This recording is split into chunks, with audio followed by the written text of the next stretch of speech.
Então, muito boa noite. Estamos a iniciar mais uma sessão do Grupo de Trabalho Democracia, Cidadania e Inclusão Social, promovido pela PASC, Plataforma de Associações da Sociedade Civil.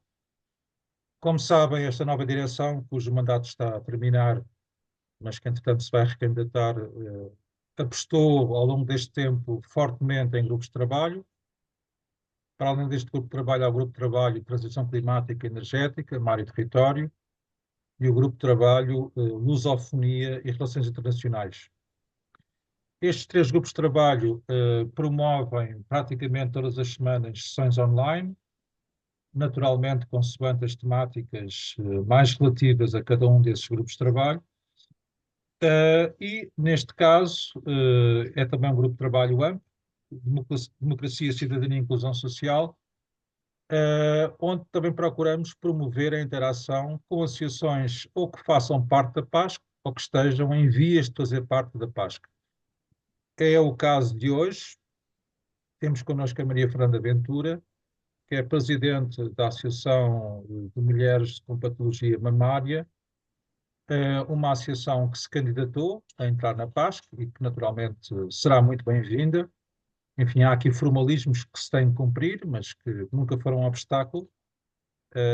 Como já foi anunciado, haverá uma Assembleia Geral da PASC no dia 12 de abril, online.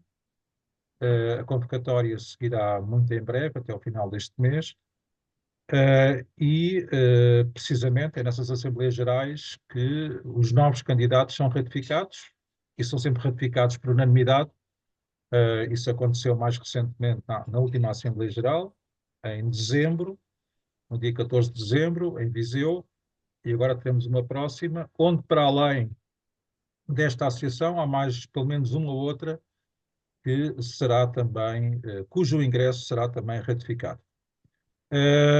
Ou seja, esta também é uma oportunidade para, neste caso, previamente, vos conhecermos melhor, e agora falo em nome da PASC, já que estas sessões são gravadas, são colocadas nas nossas plataformas, são difundidas, e, portanto, é uma forma de todo o universo da PASC, enfim, que excede já a são mais de meia centena de associações da sociedade civil, vos possam conhecer melhor, previamente, possam conhecer melhor o vosso trabalho, e seria por aí que iríamos começar a nossa conversa. Maria Fernanda Ventura, muito obrigado, antes de mais, pela sua presença. A minha primeira pergunta é: quando é que nasceu a vossa associação? Qual foi a motivação? Quais têm sido as maiores dificuldades no vosso trabalho, na vossa ação, e quais são as perspectivas de curto, médio e longo prazo? A associação nasceu, muito obrigada pelo vosso convite e pela oportunidade de dar a conhecer a associação. A associação nasceu de um grupo de doentes de cancro de mama e de vários profissionais de saúde, tanto médicos como enfermeiros, do Serviço de Oncologia do Centro Hospitalar Barreiro Montijo. Foi pensada, primeiro isto do pensamento à ação demoraram 2 anos, e foi fundada depois efetivamente a 4 de abril de 2007. Portanto, atinge este ano a maioridade, faz 18 anos, já está crescidinha. A intenção na altura foi efetivamente apoiar a falta de apoio que os doentes de cancro de mama sentiam, não por parte dos médicos, mas a falta de apoio exterior da própria sociedade. Portanto, a maneira como eram encarados o seu regresso ao trabalho, pelos empregadores, as suas dificuldades de fazerem certas atividades que nunca mais poderiam fazer na vida e que também não eram, a sociedade também não as encarava como se fosse aparentemente a pessoa não tem nada, não é? E portanto aquilo era difícil das pessoas encararem efetivamente que a pessoa tivesse essas dificuldades, e acho que essencialmente saiu daí. Eu nunca tive cancro de mama, portanto é uma coisa que me perguntam com frequência. Nunca tive, mas quando me falaram na associação aderi e achei que poderia dar uma ajuda e um apoio na formação e no crescimento da associação. A associação, portanto, não foi criada, foi criada mesmo só com o intuito de dar apoio às pessoas com câncer de mama. Portanto, não houve o intuito de de advocacy como tem hoje. Portanto, naquela altura isso, isso nem sequer se pôs. Portanto, começámos por dar apoio arranjando um psicólogo, porque o hospital não conseguia responder às solicitações que as pessoas precisavam, não tinha, embora tivesse psicólogo, mas não fazia sessões individuais, era sessões de grupo, havia pessoas que não aderiam a esse tipo de sessão e, portanto, havia essa necessidade. Depois começámos a perceber que o hospital também tinha necessidades que não conseguia suprir. Portanto, dava o primeiro sutiã e a primeira prótese, as pessoas depois ficavam penduradas a ter que, falando assim mais vulgarmente, ficavam penduradas a ter que ir adquirir o material depois a casas de ortopedia ou a casas especializadas nesse material, e era efetivamente muito caro. Portanto, o nosso segundo passo foi fazer parcerias, começar a tentar fazer parcerias com essas empresas que forneciam esse material a um preço, diria, em algumas peças menos de 50% do que é vendido ao público, bastante menos, e com uma casa de cabeleiras também, embora muitas pessoas não utilizem a cabeleira e precisam usar outro tipo de... Hoje há uma panóplia de coisas que se podem utilizar e de muito boa qualidade. Então o nosso primeiro trabalho foi fazer efetivamente um conjunto de parcerias que nos permitisse dar um apoio não gratuito, porque isso era impossível para nós no início de vida, claro, mas um apoio que reduzisse consideravelmente o preço que essas pessoas tinham que pagar por esses materiais. E depois a associação foi evoluindo, como tudo, as coisas vão crescendo, as coisas à volta também se vão modificando, embora mantenhamos estas parcerias até hoje completamente intocadas, portanto estas parcerias do princípio mantêm-se até hoje no mesmo sistema, mas depois começámos a pensar que, se calhar, se nós entrássemos pela advocacy, por fazer... isto não tem tradução, não é bem advocacia, é defender os interesses dos doentes a nível da sociedade, a nível dos centros de poder, a nível da Assembleia da República, a nível dos... É das... lobbying cidadão ou cívico. Exatamente. E então fomos encaminhando por aí devagarinho, começámos a participar num conjunto de associações que se chamavam Mais Participação Melhor Saúde. Esse Mais Participação Melhor Saúde acabou por dar origem à Carta para Mais Participação Pública em Saúde, cuja lei foi aprovada em 2019 no Parlamento por unanimidade.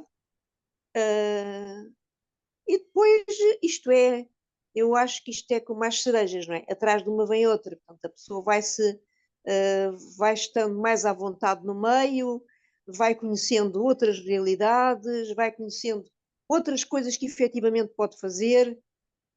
E então fomos crescendo assim neste sentido. Portanto, continuamos a dar o apoio que dávamos ao hospital. Portanto, fornecemos os materiais gratuitos às senhoras da almofada do coração, que serve de suporte às senhoras mastectomizadas, e portanto é um suporte do braço e que também ajuda quando viajam de carro no cinto de segurança, porque passa por cima da almofada em vez de passar por cima da costura da operação, portanto não faz pressão nesse sentido. Oferecemos as primeiras próteses de algodão também ao Hospital Garcia Dorta, além do Hospital do Barreiro, neste momento, porque as pessoas não podem logo usar a prótese de silicone após a operação, têm ali um interregno de uns meses em que não podem usar ainda a prótese de silicone, e portanto isso prestamos como serviço gratuito que a associação presta de apoio a estes doentes. E depois o resto vem por acréscimo, portanto fomos convidados pelo Infarmed para pertencer ao projeto Incluir, que inclui várias associações que têm que cumprir determinadas exigências, entre elas terem um conselho científico, portanto não se pode pertencer ao projeto Incluir sem que a associação tenha um conselho científico, porque às vezes as perguntas que fazem, por exemplo, ainda esta semana recebemos 2 inquéritos sobre a introdução de 2 medicamentos no tratamento do cancro metastático, e portanto isto tem que ser dado tem que ser dado por um especialista, tem que ser dado por um oncologista, não sou eu que vou responder se o outro medicamento era melhor ou se este está a ter melhor efeito, eu não faço a mínima ideia, não é? Não Isso tem que aplico ser aos mesmo, doentes. isso tem que ser mesmo a nível científico, não é? E estar em contacto sempre com um hematologista, por exemplo, para verem os protocolos. Nós temos no nosso Conselho Científico 2 oncologistas e Uhum. uma investigadora, sim, Pronto. em imunoterapia. Pronto. Portanto, é claro, serão eles que respondem, assim como estamos agora Não, na porque estratégia. é muito difícil responder a isso, porque cada caso é um caso. Só depois de uma biópsia feita é que se sabe qual é a terapêutica. Portanto, é muito complicado responder mesmo para um hematologista ou para um oncologista, ou para alguém focado só nessa área, conseguir responder sem factos, sem o diagnóstico certo, porque há muitas variantes celulares no cancro da mama, não é? Em todos os tumores. São medicamentos muito mais específicos, portanto, não são Claro. medicamentos tão generalistas, são medicamentos aplicados a situações muito específicas. Claro, E, portanto, isso já não é o vosso âmbito de. Já não conseguem, não é? pois, terão que ser eles a responder, efetivamente. Não percebo porque é que eles obrigam à presença de um conselho científico, porque isto depois não tem hipótese de ser os órgãos sociais da associação só a responderam, por muito conhecimentos que tenham, mas não têm conhecimentos suficientes nesta área para isso. E depois isto vai ser, pertencemos à Estratégia Nacional contra o Cancro da Mama, contra o cancro da mama, disparate. Estratégia Nacional contra o Cancro 2030, da AICIB.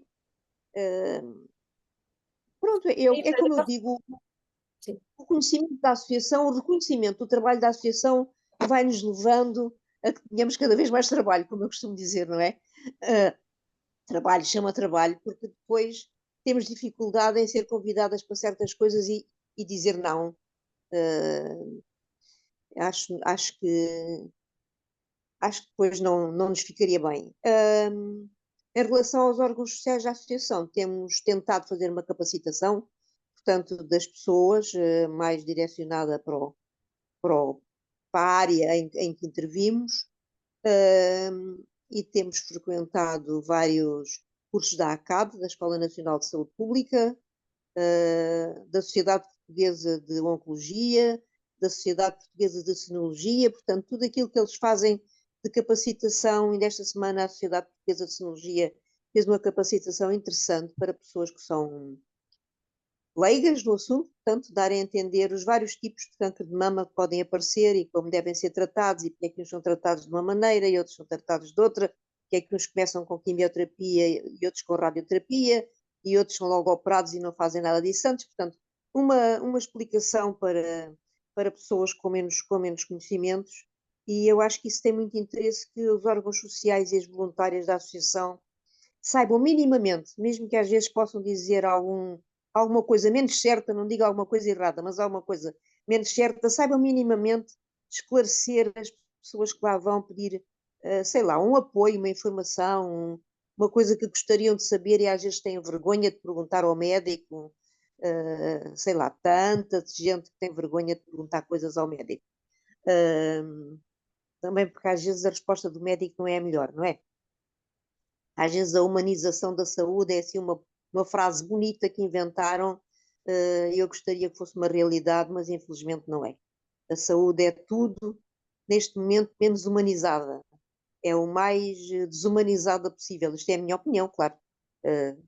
Aceito que haja pessoas que tenham opinião contrária, mas a minha opinião geral é esta. A saúde, talvez pela situação em que os profissionais de saúde trabalham, que não é de maneira nenhuma as melhores, não são as melhores situações, e, e pelas condições em que trabalham, talvez isso os deixe algumas vezes um pouco até eles próprios, se não se afastarem das coisas, não conseguirem enfrentar aqueles. Eu não sei se me faço explicar, eles próprios às vezes têm que se distanciar dos problemas para que consigam viver com eles da melhor maneira possível. Não é fácil.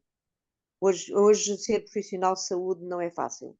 Pela carência que há, por tudo o que se rodeia, por tudo o que nos rodeia na assistência, nos cuidados primários, nos hospitalares, nas urgências, em tudo e mais alguma coisa. E, portanto, isso também leva a que eles às vezes não sejam, sei lá, tão humanos como deveriam ser, não é? O facto também de estarem... Eu, quando começo a falar, nunca mais me calo, portanto, interrompam-me quando quiserem. Muito bem. O facto Então, já agora, se me permite, antes de mais, os nossos parabéns, porque a vossa associação, enfim, por tudo aquilo que já disse e enfim, pelos vossos dados que são públicos, é uma associação muito meritória e que se inscreve perfeitamente neste espírito da PASC, ou seja, num espírito de complementariedade. Obviamente que a PASC, enquanto representante da sociedade civil, não pretende substituir só o Estado, não é toda essa a lógica. Portanto, o Estado tem o seu papel, em particular na área da saúde, como todos sabemos e como todos defendemos, mas a sociedade civil pode dar o seu contributo, e a vossa associação, nesse aspecto, parece-me de facto muito meritória, muito paradigmática, muito exemplar nesse contributo que a sociedade civil pode e deve dar também a este nível. Mas eu tinha uma questão ainda prévia. Há pouco, portanto, falou da gênese da vossa associação, e naturalmente, como a associação nasce sempre num determinado sítio, numa determinada data, num determinado contexto. Pelo que eu percebi, portanto, está sobretudo, portanto, a gênese foi sobretudo na margem sul de Lisboa, não é? Na margem sul do Tejo.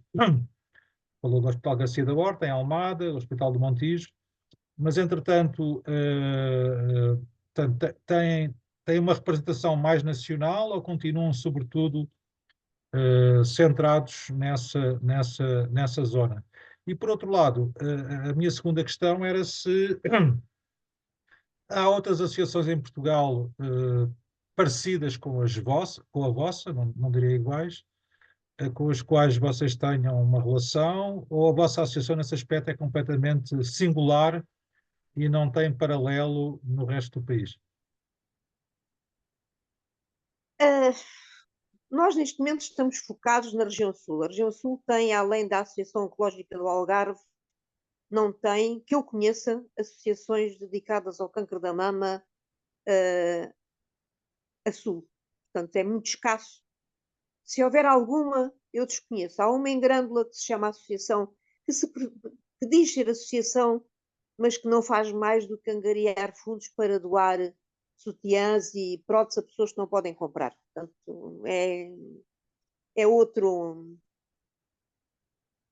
pensar que não o nosso. Eles pensam em arranjar dinheiro para doar, nós pensamos em obrigar o Estado a doá-las. Portanto, não estamos necessariamente na mesma onda. Em relação a Lisboa, há muitas associações de cancro de mama, e pela concentração há a Vencer e Viver, a Viver e Vencer a Vida, há as Amigas do Peito. Portanto, há várias associações, mas todas estas associações têm, quanto a mim, e eu estou com as Amigas do Peito em algumas iniciativas, é a única com quem estamos mais ligadas, mas fomos formadas na mesma altura e na altura havia um certo entendimento entre nós e, portanto, continuamos ligadas. Mas todas estas associações têm como motivação e pensamento no futuro é a substituição ao Serviço Nacional de Saúde. É arranjar médicos para fazer consultas porque há atrasos no Serviço Nacional de Saúde por causa do cancro da mama. É arranjar maneira de arranjarem um aparelho para fazer ecografias mamárias porque as ecografias mamárias estão atrasadas no Serviço Nacional de Saúde. Portanto, ou seja, tentam de alguma maneira substituir o Posso Serviço perguntar Nacional de Saúde. Posso perguntar uma coisa muito importante? É assim, nós em Portugal temos muito, ao contrário de outros países, nomeadamente, mas nos países nórdicos da Europa, nós vivemos muito na saúde para curar a doença e não para prevenir a doença. Pronto, e então isso é uma grande falha nossa, do nosso país, e vai continuar, portanto as políticas indicam que isso não vai mudar. Vocês na vossa associação têm, porque já eu até falar com o ex-bastonário, percebi-me que mesmo contra a vontade do Estado ele conseguiu fazer umas carrinhas em que há o rastreio da mama. E foi por exemplo, numa dessas carrinhas que muitas pessoas que eu conheço já descobriram que tinham ali qualquer coisinha, ou qualquer coisinha, pronto. Portanto, têm sido muito benéficas, apesar do Estado não ter querido, essa pessoa instituiu e fez. Vocês já pensaram em algo do género? Pronto, como associação da sociedade civil, e nós temos que, cada vez mais os da saúde, as pessoas da saúde, apesar da medicina estar um bocadinho desumanizada, como disse, não é desculpa para os médicos serem assim, porque é uma ação é uma atitude muito nobre quem vai para a medicina hoje em dia e não vai já se sabe que ninguém vai ser milionário, depende do que vai fazer, não é? Pode enganar, ou pode fazer de outras formas. Mas normalmente quem trabalha para o SNS vai muito com uma atitude cívica e de quem que consegue depois garantir alguma coisa. É óbvio que eles têm que ser mais bem pagos. Mesmo assim sendo, é a profissão mais digna porque tem que lidar com pessoas e com o ser humano, e com a doença, e com a dor, e com a perda, e com a morte, e com a vida, etc. Portanto, a vida do médico não é mesmo de todo fácil. Nos casos do cancro, pior ainda,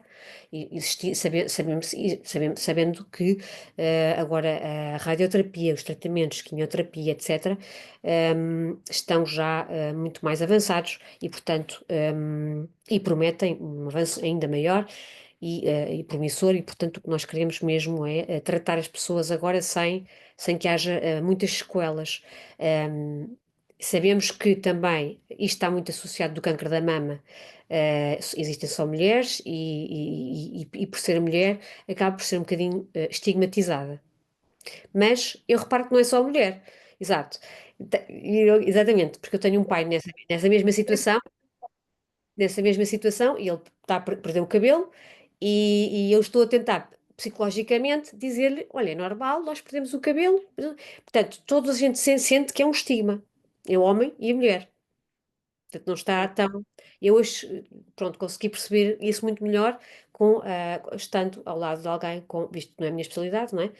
Estando ao lado de alguém do sexo oposto, que perde o cabelo completamente e que, portanto, é um estigma da sociedade, que a sociedade ainda tem a olhar para alguém que sente que tem alguma coisa, ou coitadinho, ou coitadinho. Não é? É uma doença como outra qualquer e está a ser tratado. O que eu expliquei hoje ao meu pai, por exemplo, foi: não, a tua perda de cabelo quer dizer que tens alguma coisa e estás a ser tratado. Claro. Pronto, bem Então, tratado. Porque estás bem, fisicamente, muito bem, gordinho, saudável, só não tens cabelo. Ponto. E é isto que nós temos e tem que ser esta ajuda. Portanto, já me disse que tinha ajuda psicológica. Em relação à prevenção, qual é a vossa visão da associação? portanto, nós fazemos imensas sessões de sensibilização, porque é assim, o Lisboa e Val do Tejo foi o parque do país mais desacompanhada no rastreio nacional a nível do cancro da mama. Portanto, só há muito pouco tempo, cerca de, não quero mentir, mas há para aí há 2 anos ou 3, é que é feito um rastreio que apanha esta população de Lisboa e Val do Tejo, e portanto apanha os concelhos do Hospital do Barreiro, que são 4: Barreiro, Moita, Montijo e Alcochete. Claro que esta é benéfico, sem dúvida nenhuma.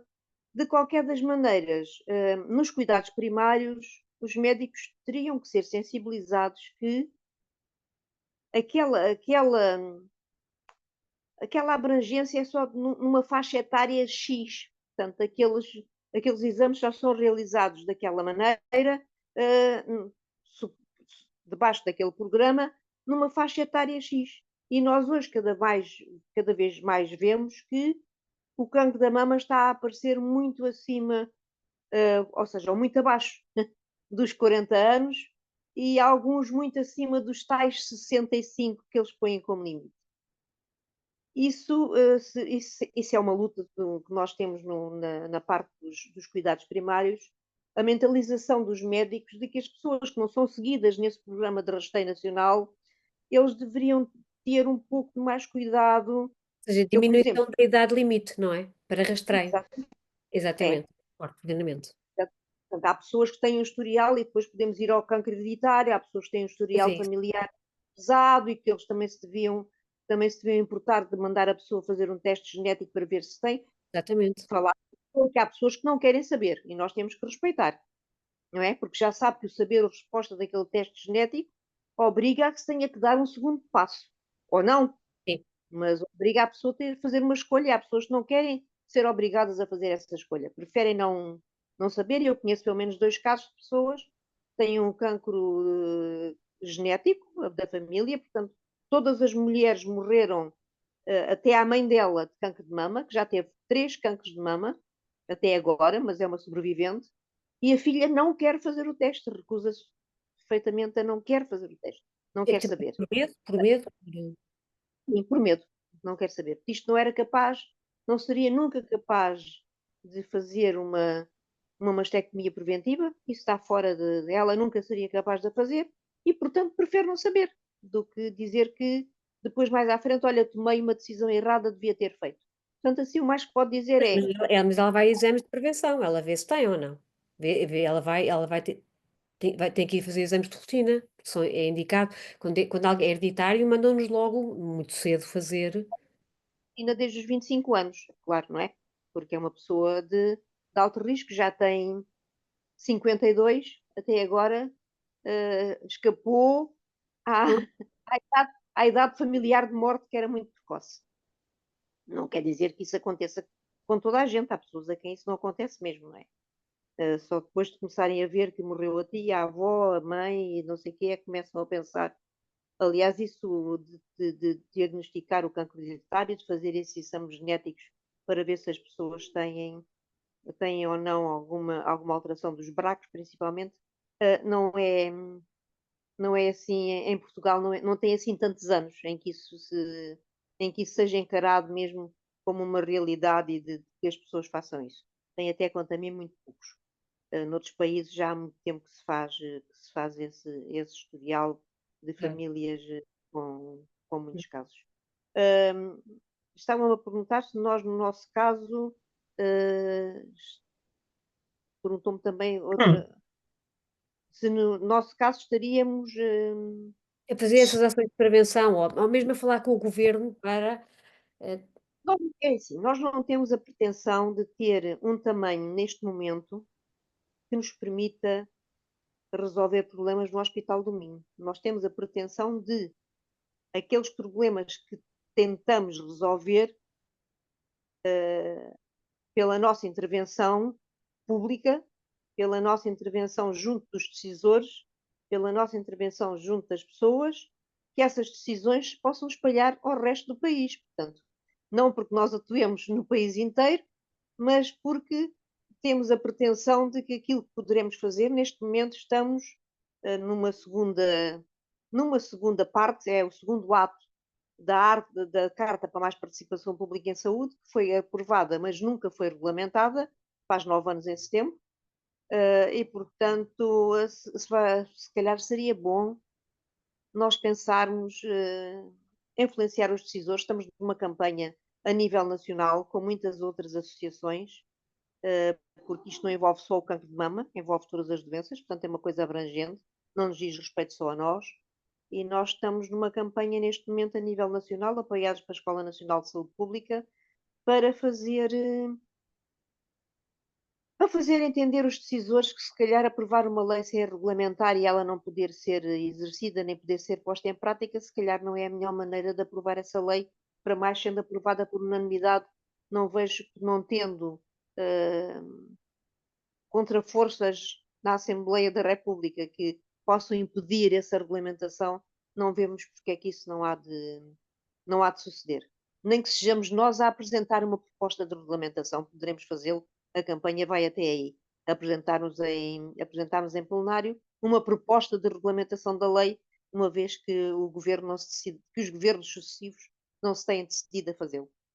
E, portanto, isso tem uma abrangência nacional. Portanto, algumas das coisas que fazemos são efetivamente para ser aplicadas no país inteiro e não só ao nosso nível, até porque não o fazemos sozinha, fazemos com um grupo grande de associações, tanto no Infarmed, como na Escola Nacional de Saúde Pública, como na Sociedade Portuguesa de Oncologia, tanto como na AICIB, e, portanto, como é feito com um grupo grande de associações, terá de certeza repercussões a nível nacional, que é isso que tentamos que tenha. Mas, E Maria Maria, Fernanda, só um bocadinho, sendo que portanto, as mulheres, neste caso, não têm acompanhamento psicológico nenhum, mas varia entre hospitais, sente mais diferença entre hospitais, por exemplo, eu sei que no IPO existe bastante acompanhamento. Sim. Pois isso é outra coisa que nos preocupa, é a diferença de tratamento, de acompanhamento, do próprio tratamento, do próprio acesso aos tratamentos, da própria rapidez dos tratamentos a nível nacional, que é muito desigual no país inteiro. Exatamente, exatamente. Pois. Nós não temos, por exemplo, lista de espera no Hospital do Barreiro, nem em Sonologia, nem em Oncologia, mas sabemos de hospitais que têm para câncer de mama depois da pandemia. Antes da pandemia não tinham uma lista tão grande, mas depois da pandemia e que ainda não conseguiram recuperar, têm 1 ano e meio para a primeira consulta. Portanto, isto Isso. não é sequer Uhum. aceitável de maneira nenhuma, não é? Toda a gente sabe que um cancro de mama detectado hoje não é o mesmo de se for detectado daqui por 1 ano e meio, mesmo que hoje esteja numa fase super inicial. E depois, se for um tipo de cancro agressivo, se for um tipo de cancro que metastize com mais facilidade, daqui por 1 ano e meio, onde é que ele já vai, não é? Onde é que ele já irá? É, Uh, não sei se já estão a aplicar, Maria Fernanda, já estão a diversificar isso um bocadinho para os privados.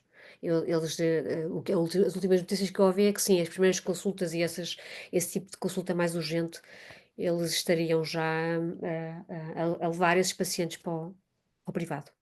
Será que, pois, mas sente que isso está a acontecer já ou será só imaginação? Porque eles dizem realmente isso, não é? Agora, na sim, prática, mas os privados querem tratar doenças que lhes deem dinheiro. E a maior parte das pessoas não tem dinheiro não, mas para. eles pagam aos privados, portanto, o Estado paga ao privado para eles verem as pessoas. Mas depois, quando chegar à altura da radioterapia, que a maioria dos privados não tem radioterapia, irá parar de certeza a um hospital público, irá depois influenciar a lista que esse hospital público já tem, porque vem de fora e vem aumentar a lista desse hospital público e vem fazer atrasos nesse hospital público. Isto são aquelas, é como eu costumo dizer, é aquelas panaceias que os antigos usavam, bebiam um chazinho disto, um chazinho daquilo e um chazinho de outro para tratar todas as doenças e as pessoas tinham uma esperança de vida muito menor, não é? Isto é tratar mais ou menos uma infecção com betadine e não dar mais nada. Não sei se. Para mim, não é o caminho certo. O caminho certo era o Serviço Nacional de Saúde ter Claro, capacidade claro, para claro. efetivamente atender esses doentes. Isto é aquilo que eu defendo. Sim, sim, Uh, eu também, mas só, isso é um SOS até. Pronto, mas SOS é um até SOS que se vai conseguir. prolongar por muito tempo. Eu não vejo, não tenho, já tive mais esperanças do que tenho neste momento, que isso seja só um SOS e não seja uma realidade para muito mais tempo. Mas enfim, vamos acalentando as esperanças de que não Pronto, seja. mas as mulheres da vossa associação, elas sabem que de 2 em 2 anos nós recebemos uma mensagenzinha a dizer para nos deslocarmos ao nosso centro de saúde para fazermos os nossos exames de diagnóstico, certo?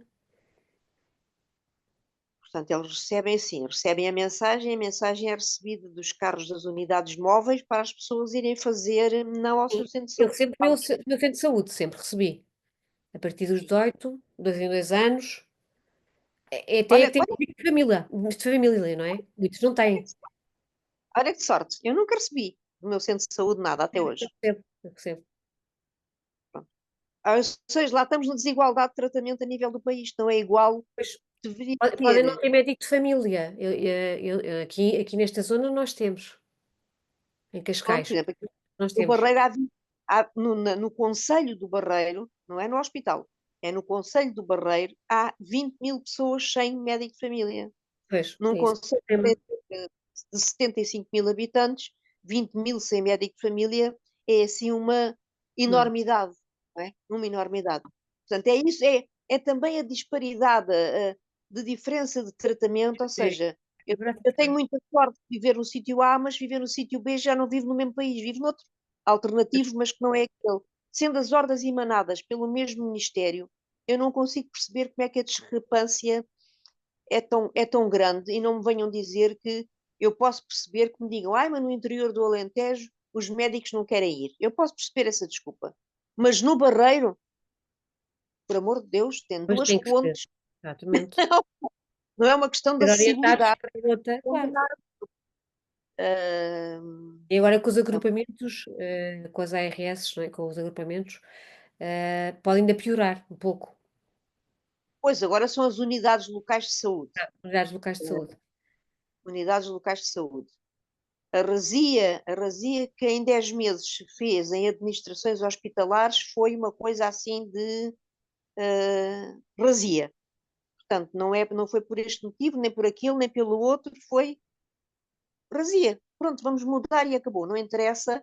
Eu tive uma reunião com a Ministra da Saúde, com a ex-Ministra da Saúde, que agora já é ex, que eu conheço há muitos anos, conheço da Ordem dos Farmacêuticos e conheço Uhum. há muitos anos. E no fim da reunião estivemos a conversar até sobre esses problemas todos. Eu assisti à reunião com as outras associações que ela convidou para ter reunião e depois, no fim, estivemos a conversar.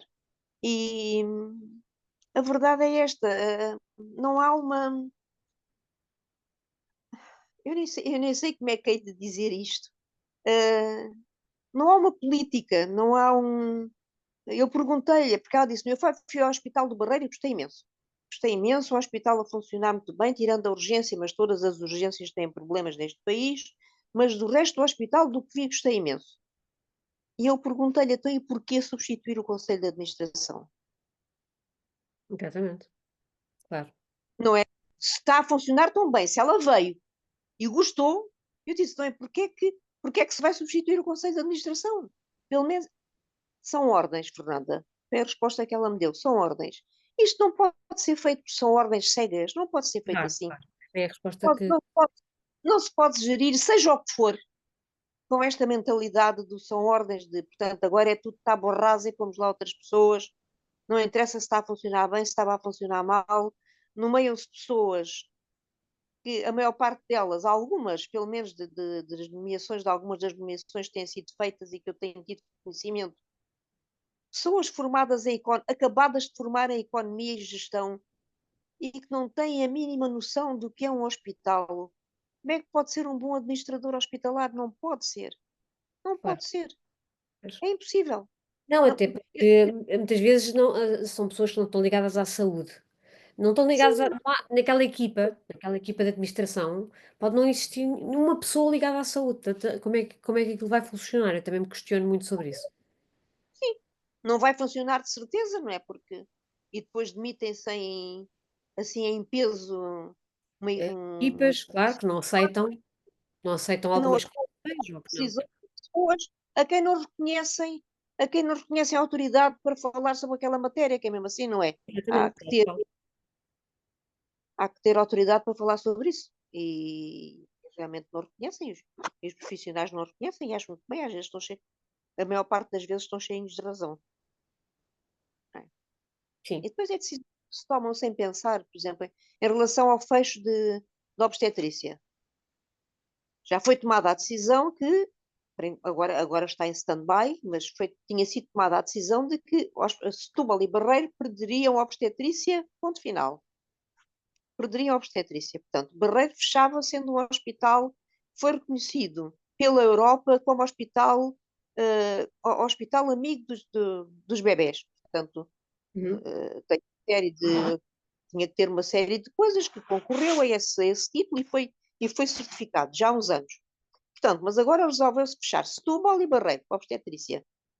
E só deixar a obstetrícia aberta em Almada. E eu pergunto, porquê é que numa península que tem 3 hospitais se deixa a obstetrícia aberta numa ponta da península, numa ponta que tem as piores acessibilidades de toda a península? Tem a A2, tem sim senhor. Eu convido qualquer pessoa ligada a esta decisão a levar um doente ao Hospital de Almada de urgência às 7h30 da manhã ou às 8 da manhã pela A2. Eu convido. Pois. E o que Porque é que faria, Fernanda? O que é que faria? Qual é a sua visão? O que é que disse à senhora ministra que devia ser feito? Deu algumas ideias em relação ao estado da saúde? eu acho, olha, em relação a isso, por exemplo, eu acho que devia ser feito, não é por estar a defender o Hospital do Barreiro, a mim tanto faz seja o do Barreiro como Não é por essa questão de localização.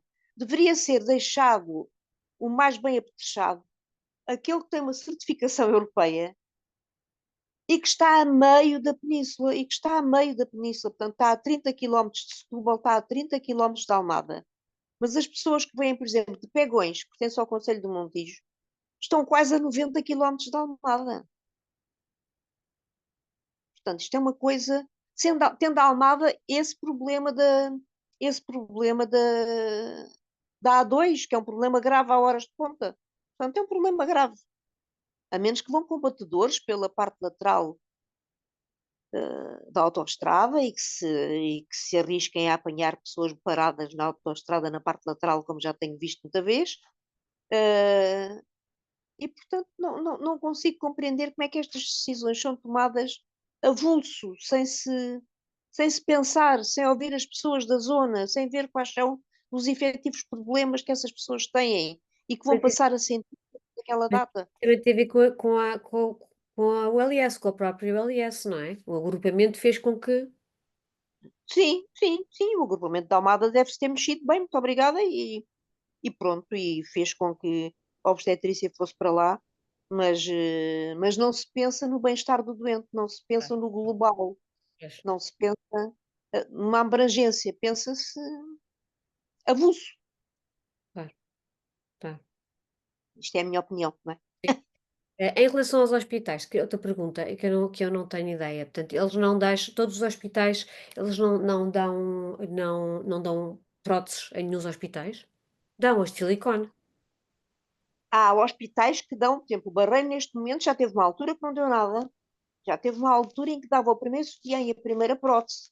Exatamente. Neste momento está a dar a primeira prótese, sutiã Uhum. nada, neste momento só está a dar a primeira prótese, e em casos de pessoas com necessidades sociais que estejam inscritas no serviço social do hospital, poderão, se tiverem, doar a segunda. Pronto, Se é tiverem, assim não que, percebi. se tiverem em stock, poderão doar a segunda prótese a doentes Certo. referenciados pelo serviço social do hospital. Ok, ok. Mas o que dão realmente neste momento agora é só a primeira prótese, mais nada. Sutiãs, não, nada, não estão a dar nada. Já tiveram uma altura em que deram as duas coisas, já tiveram alturas em A que nível deram de, nada.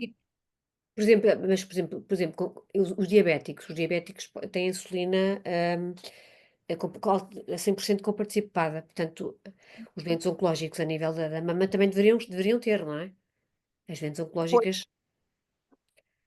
portanto, nem pois, é, é que nem é 50% nem, é que deveriam ter bastante ajuda, principalmente as pessoas com poder que não sim, nós podem. vemos. Eu ainda aqui há uns 15 dias doei uma prótese, portanto a associação pagou-a. Não fazemos isto por sistema, porque a senhora, quando viu o preço da prótese, tirou da carteira uma nota de 10 euros e começou a chorar. Portanto, a pessoa não tinha mesmo hipótese de pagar 46 euros por aquela prótese.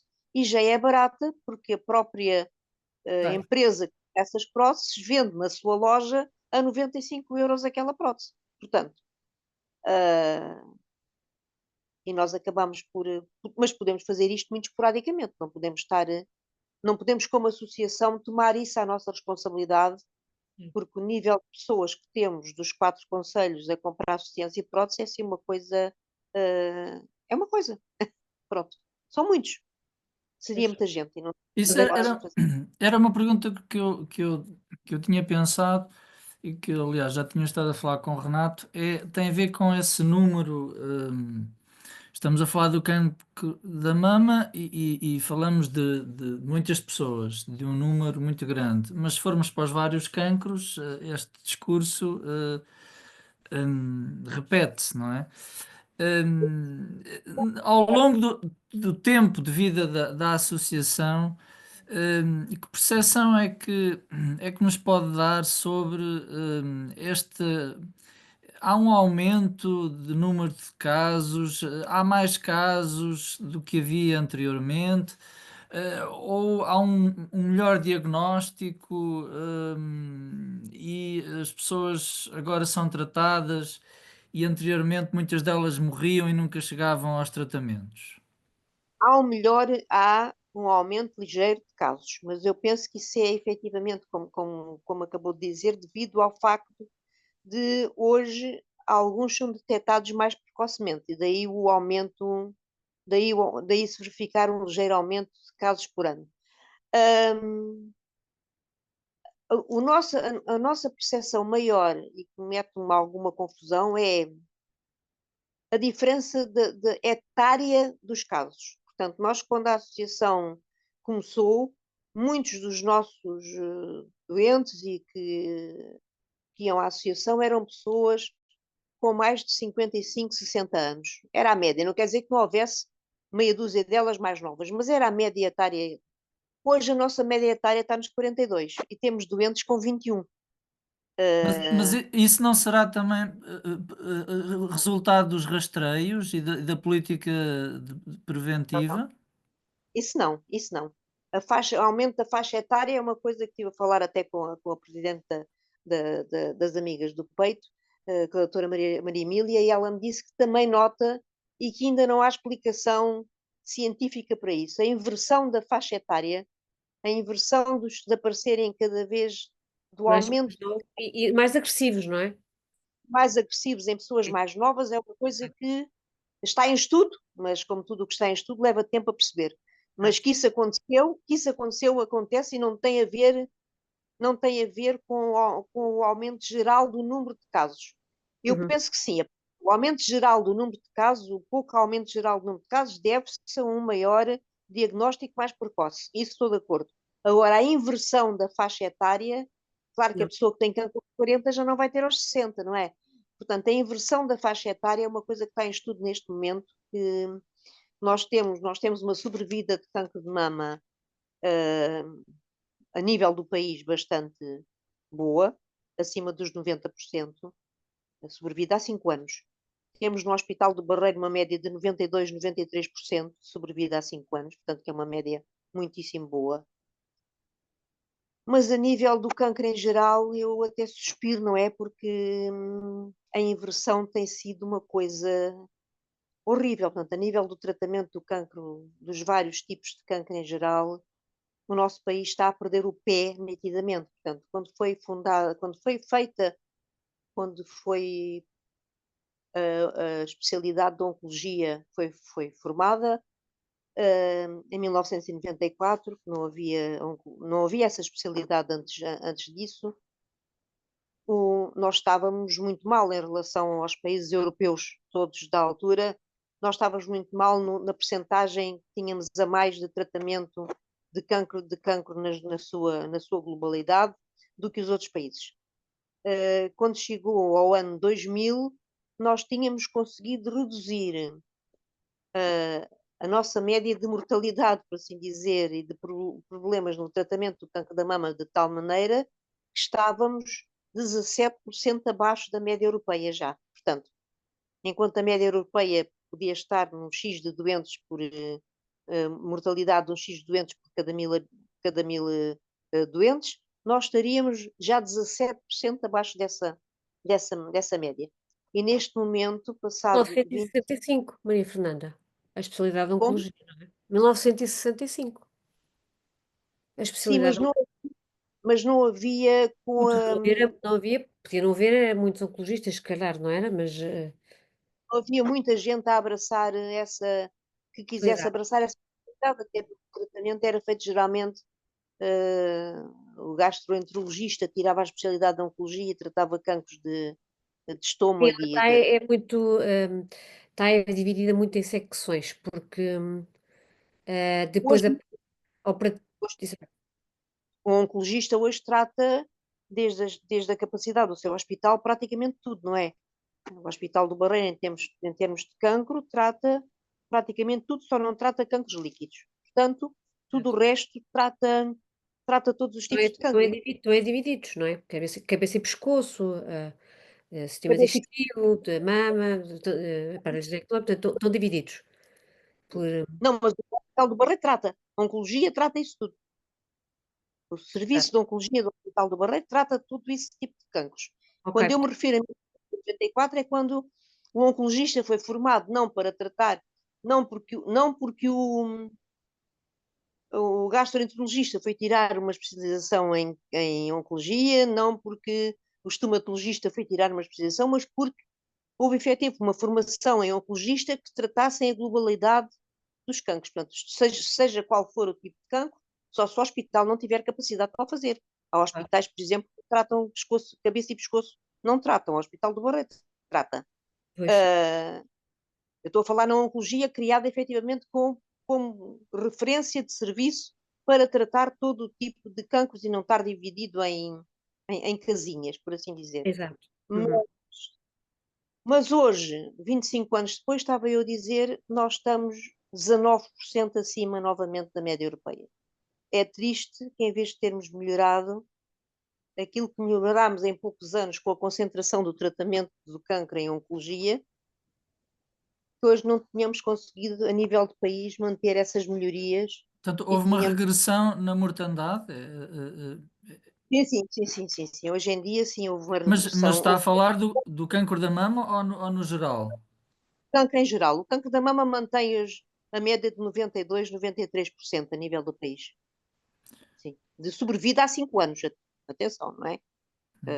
Estamos a falar de uma sobrevida, quando fazemos estes cálculos, falamos de uma sobrevida do doente a 5 anos. Mas ainda O que é não bom. se sabe se é por deficiência dos tratamentos, isto é, neste caso do Sistema Nacional de Saúde ou da rede hospitalar em geral, ou Não é se é, deficiente.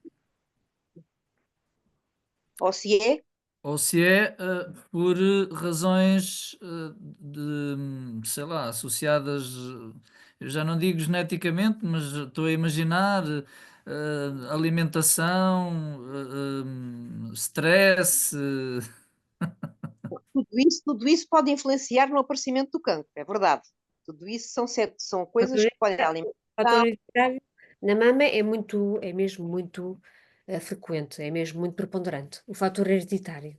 É Em preponderante, mas todos, eu acho que é em todos, não? Na mama é quase direto. a hereditária é muito pouca. No geral, se formos analisar o número de cancros a nível do país e se formos ver dessa percentagem qual é que é mesmo câncer diagnosticado, a percentagem é muito baixa. Ah, é? A percentagem hereditária não é assim tão alta como se possa pensar. É Mama, não é? efetivamente, se a pessoa tem se a pessoa tem aquela, se a pessoa tem efetivamente aquela, na parte genética tem aquele gene afetado, pode-se quase garantir que a preponderância desse gene é quase de 90%, ou seja, a pessoa vai de certeza ter um cancro de mama ou um cancro de ovários, conforme o gene estiver afetado, durante a sua vida. Mas às vezes pode não ter, isto é uma lotaria, não é? Pode ter o gene afetado e não ter, mas geralmente é direto, como a doutora estava a dizer, geralmente é direto. Mas a percentagem de cancro hereditário não é assim tão grande. Hoje já estudam outros géneros, noutros tipos de cancro, no cancro do colo, já se estuda um género que pode dar uma certa preponderância para a pessoa ter uma manifestação de cancro de cólon. Depois também é como nós sabemos, depois é como também nós, eu por exemplo também tenho na família essa tendência, mas é também a forma como nós depois nos tratamos e nós vemos, encaramos a possibilidade de ter e depois de querer não desenvolver o mesmo. Portanto, temos que Claro. depois ter cuidados, não é? Na alimentação, não é? A alimentação, o estilo de vida, não ser sedentário, o stress, que é uma das coisas que mais influencia o funcionamento do sistema imunitário. Portanto, tudo isso são fatores de risco para quem Mas Outra tem de facto coisa, surgido notícias, tem de Olha facto só, surgido. deixa só, Renato. Desculpa, só para saber. Não Não, é ouviu, só. nunca ouviu os médicos. Portanto, eu tenho falado com alguns médicos que recebem. Ultimamente falei com uma médica conhecida do Egas Muniz, do Hospital Egas Muniz, que comenta que realmente estão a aparecer, e ela estranha, ela é da parte garganta, pescoço, portanto, cabeça e pescoço. E ela disse que tem aparecido então imensos casos. E às vezes ela associa isto, pode ser um bocadinho, associa isto um bocadinho à Covid. Já ouviu esta tendência? Eu não sei, quer dizer, a Covid deixou. É uma coisa que terá que ser. Eu vou falar agora como mãe de investigadora, mais do que como presidente da associação. Ahm, a Covid é ainda hoje, para a maior parte dos investigadores, uma doença desconhecida. Portanto, fez aquela vacina, aquela vacina rápida, porque aquele sistema já era utilizado para muitas outras coisas e estava em investigação.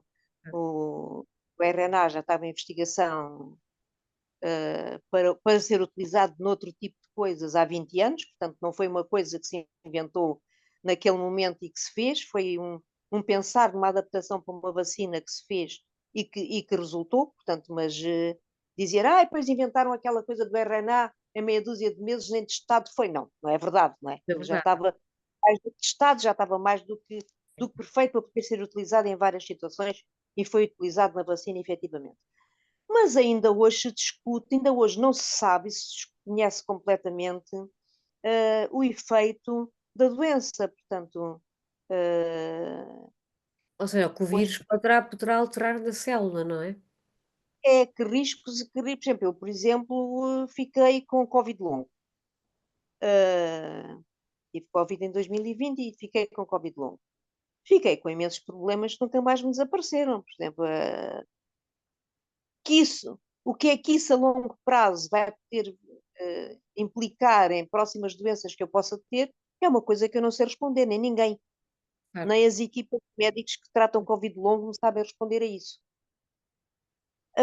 Já tive Covid outra vez, e as pessoas têm apanhado todas as vacinas, Sim. e as pessoas que têm Covid a segunda vez e estão vacinadas passam por um processo bastante ligeiro. Eu passei por um processo tão complicado como o primeiro. Portanto, Portanto, ainda não ouviu portanto, esse dilema ou essa confrontação. Será que isto terá tido alguma influência? Como está em contacto com muitos médicos também, não é? sim, Já ouviu essa dúvida entre. já ouvi a dúvida de alguns médicos se algumas coisas não se terão disputado até mais cedo, Uhum. uh, devido à Covid. O que é que isso não poderá ter deixado de Certo. resíduos nas células do doente? O que é que isso que possa provocar esse aparecimento mais rápido, até a nível de deterioração de alguns órgãos? É uma coisa que está em estudo e os investigadores que se dedicam a esse estudo. Acho que têm muitos anos de estudo pela frente, como quando estudam, seja o que for, mas é uma doença ainda muito desconhecida como é que um coronavírus. Mas todas as doenças infecciosas que afetam o sistema imunitário, presumo eu sou um absoluto leigo, mas presumo eu que podem deixar o organismo mais frágil para o desenvolvimento do cancro ou não? Não sei. Pois não sei, a dúvida é se aquilo não deixará em algumas células alguns resíduos, resquícios, alguma coisa que nós ainda não conseguimos ver o que será, que não possa provocar efetivamente uma deterioração maior do organismo a nível celular. Mas isto são tudo coisas que levam muitos anos a estudar e a tirar conclusões. Portanto, Eles têm que ver hoje o que é que estas estirpes todas fizeram, e ter amostras, de pessoas que faleceram, provavelmente, não sei se isso fizeram ou não, mas que alterações é que elas tiveram de Covid, não com Covid, pois há tal diferença, não é? Por Covid sim, sim. não é? Portanto, e terem terem essas amostras e conseguirem estudar e fazer ali uma seriação e conseguirem perceber o que é que o vírus, os vários tipos de vírus e as mutações deles fizeram na Sim, célula. Pronto, é que seria importante, não é? Mas aquele coronavírus é especial e todos os vírus de RNA são vírus que sofrem mutações constantes, portanto, não são vírus estáveis. Se São introduzem vírus, nas células facilmente e alteram o DNA das células. todos os vírus de RNA se alteram a uma velocidade às vezes impressionante. Eu não sei quantas tipos é que já tivemos de coronavírus, de Covid, mas já foram variadíssimas. E quando aquilo apareceu, minha filha disse logo: é um vírus de RNA, isto vai, isto vai mudar de cara e de penteado rapidamente. Todos os vírus de RNA é uma característica que têm, é a sua capacidade de se adaptarem, de se mudarem, de tentarem sobreviver a todo custo.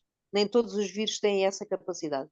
Mas eu estava a dizer, nós temos que ter uma certa esperança que esses estudos um dia nos levem a algum conhecimento mais avançado, até porque quando apareceu o HIV era uma morte declarada, hoje é uma doença crónica, não é? Portanto, tudo evolui, mas que efetivamente houve nestes últimos 5 anos uma modificação muito grande a nível do aparecimento de algumas doenças em idades muito mais jovens, é verdade. Mas esse é o ponto, de facto. Há aqui pelo menos uma coincidência temporal, Sim, Sim, não necessariamente causa e pode ser efeito, coincidente, pois pode ser. ou seja, nos anos mais recentes, aliás, têm surgido notícias reiteradas que vão nesse sentido, sim, cancros cada vez mais agressivos em população cada vez mais jovem. E de facto, aliás, eu sei que a Ana Sofia Lopes está particularmente interessada nesta questão, a nível de investigação, e de facto é uma pois, questão para a qual ainda não há uma resposta cabal. não. Mas, Maria Fernanda, estamos na fase final do nosso debate, que está a ser muito interessante, e permita-me que recentre um pouco na questão da sociedade civil e a relação entre a sociedade civil e o Estado.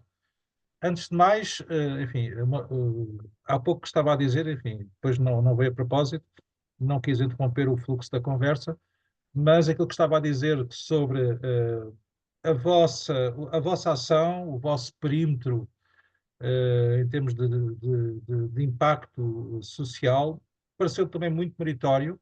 Ou seja, há associações da sociedade civil que às vezes são muito megalómanas, muito maximalistas, querem fazer tudo ao mesmo tempo, e vocês, nesse aspecto, são mais prudentes, são mais realistas, ou seja, atuam num determinado raio de ação, mas são muito mais operativos e, como disse, e muito bem, isso também é muito meritório, tornam-se exemplos, fontes de inspiração para outras associações que atuam noutras zonas do país. Isso, de Sim, facto, isso é muito relevante, porque, de facto, às vezes há associações da sociedade civil, nem tudo o que é da sociedade civil é bom, enfim, aqui entre nós, às vezes há projetos que não são, de facto, realistas, execuíveis, operacionais, e nesse aspecto a vossa associação parece muito bem, com os pés muito bem assentos na terra, e por isso com uma ação muito particularmente meritória. Mas estamos, enfim, nesta fase final da nossa conversa, do nosso debate. Se eu lhe pedisse para, enfim, recuperar esta equação sociedade civil, Estado, qual seria a sua mensagem principal, uma ou duas ideias, aquilo que importa fazer dos dois lados, a nível da sociedade civil e a nível do Estado, necessariamente. a nível do Estado, principalmente, deveria ouvir mais a sociedade civil, ouvir mais os cidadãos. Existem vários, por exemplo, existem várias coisas que o Estado se poderia apoiar nesse conhecimento da sociedade civil. Existem hoje algumas leis e algumas prerrogativas que deixariam que, por exemplo, cidadãos ou de associações ou sem ser de associações estivessem presentes nos conselhos consultivos dos hospitais, das unidades locais de saúde neste momento, agora uma vez que as ARS desapareceram, nas antigas ARS, e isso nunca foi implementado. Ou seja, podia-se fazer, mas nunca se fez. Portanto, isto é uma forma de não querer ouvir, ou pelo menos de pôr de lado a opinião da sociedade civil. O que a sociedade civil neste momento pode fazer é obrigá-los a ouvirem-nos. E nós temos vários mecanismos para os obrigar a ouvir-nos. Pode ser chato para eles, e nós podemos ser chatos e não desistir. por exemplo, no próprio site da Assembleia da República, se formos pesquisar ao site, tem lá várias coisas, portanto, eu não preciso de 10.000 assinaturas para ser ouvido na Assembleia. Eu sozinha, pessoalmente, posso fazer um requerimento à Assembleia, posso pedir para ser ouvido pelos grupos parlamentares de saúde, posso pedir para ser ouvido pelo grupo parlamentar que reúne todos os partidos da sua representação em saúde. Portanto, eu sozinha, como cidadã, tenho lá um espaço onde posso intervir. Podem-me dizer assim, mas que força é que tu tens? Se calhar não tenho força nenhuma, mas se houvessem 1.000 cidadãos a intervir todos os dias com um pedido, com isto e com aquilo, e a falar sobre o mesmo assunto, mesmo que fosse individualmente, se calhar tornava-se um peso mais pesado de dizer que não e de ignorar. Além de depois as associações em conjunto podem fazer, ou sozinhas, ou por elas, ou, por exemplo, eu já pedi muitas audições a comissões parlamentares de saúde e dos vários partidos, a comissões de saúde dos vários partidos e mesmo à comissão parlamentar, como associação, e fui sempre ouvida, nunca ninguém me negou uma audição para que eu pudesse expor os meus problemas, já que o Estado não nos quer ouvir, então façamos nós ouvir pelo Estado de qualquer maneira. E alguns resultados dessas reuniões, Maria Fernanda, conseguiu vir alguma... Se viu alguns resultados dessas reuniões? Sim. E de que género? Que tenha pedido? Como? Algo que tenha pedido e que tenha visto refletido? Por exemplo, em relação aqui ao Hospital do Barreiro, o Serviço de Sinologia tornado unidade independente foi uma das nossas lutas para que a unidade de sinologia fosse efetivamente uma unidade independente, fosse criada como unidade e não só como uma extensão do Serviço de Oncologia, por assim dizer, que tinha ali uns médicos de mama que faziam o serviço, e isso foi uma coisa que fez com que nós neste momento não tínhamos uma única pessoa em lista de espera na unidade de sinologia. Portanto, tornar-se independente fez com que ela se pudesse organizar É melhor. de outra Pois. maneira, organizar o seu pessoal de outra maneira e fosse muito mais eficiente. Isso foi uma das coisas que Mas conseguimos. agora já está outra vez desintegrada, já está outra vez agrupada, certo? Não. A unidade de sinologia do Hospital do Barreiro é Continua. independente. Ok. É independente dentro do hospital, sim. A unidade de sinologia é Mas é independente. que, pois, Unidade de oncologia. agora com as unidades locais vai alterar muita coisa, não é? Vai.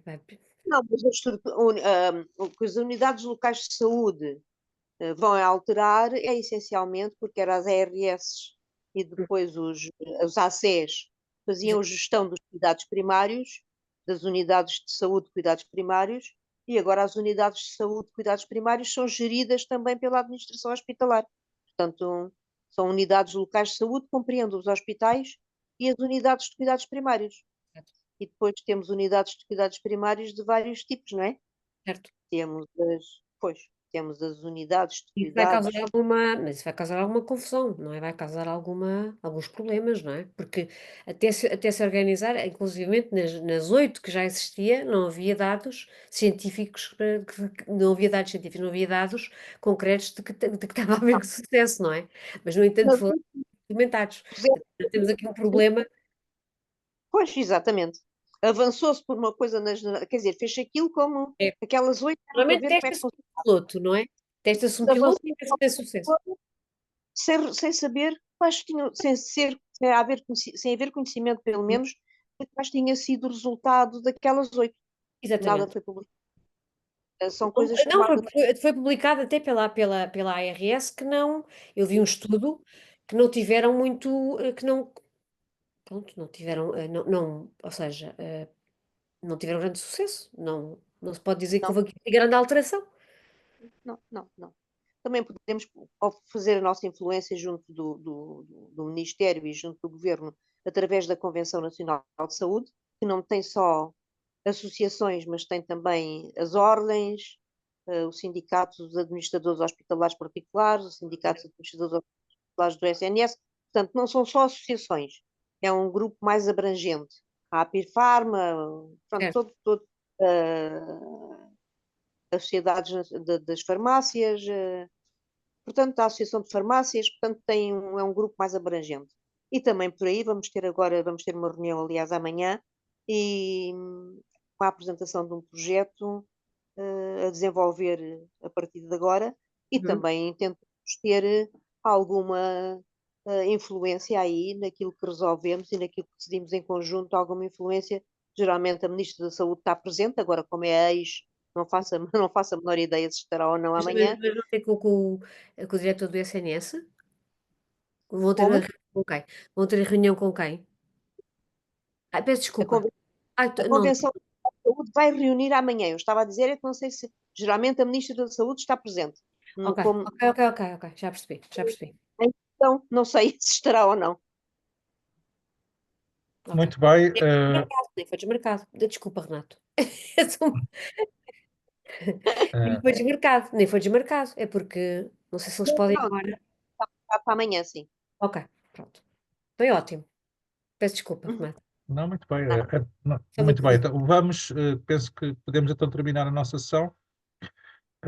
Agradecemos muito à Maria Fernanda e desde já sejam bem-vindos, seja bem-vinda à PASC, enfim, há esta formalidade que temos cumprido. Portanto, no dia 12 de abril haverá uma Assembleia Geral, onde mais do que previsivelmente, certamente, o vosso ingresso será aprovado e parece-nos uma excelente mais-valia para a PASC. A PASC agrega mais de meia centena de associações, mas não tínhamos até agora nenhuma associação mais ligada a esta área da saúde. E, portanto, enfim, o vosso ingresso é para Temos aqui nós a doutora, uma. doutora Gil Martins, temos. Sim, mas a Cavitop é o centro de apoio às vítimas de tortura, enfim, é uma seção mais lata, É, não estritamente ligada à questão da saúde, não é? sim. Obviamente, o professor Gentil Martins é Podem falar, eu acho que a Maria Fernanda poderia estar em contacto com essa. Uhum.